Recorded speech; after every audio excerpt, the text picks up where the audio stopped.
अरे जागी जागी जागी ये दीनानाथ भैले बिनु हो सरव।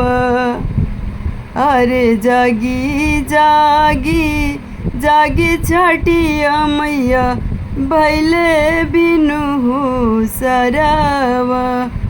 अरे जल बीच खड़ा तिरियवा रौरा के हो गोहरवली।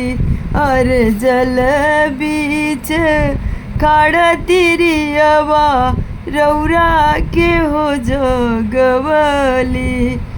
अरे हथवा में लिहलिए पनमा रौरा से हो मांगेली।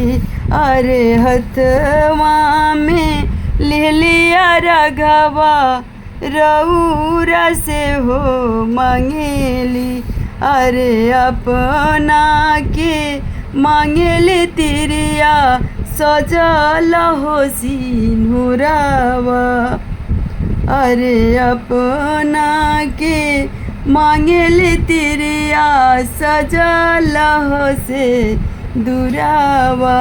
अरे स्वामी जी के मांगेली तिरिया लमहर उमरिया।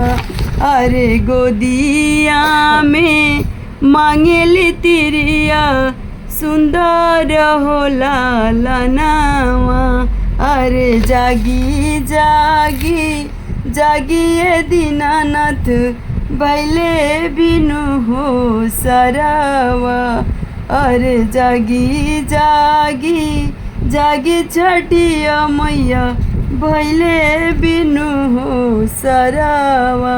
अरे जल बीच खड़ा तिरियवा रौरा के हो जोगवली। अरे ललना के बाड़ो छठिया मैया उनु कर उमरिया।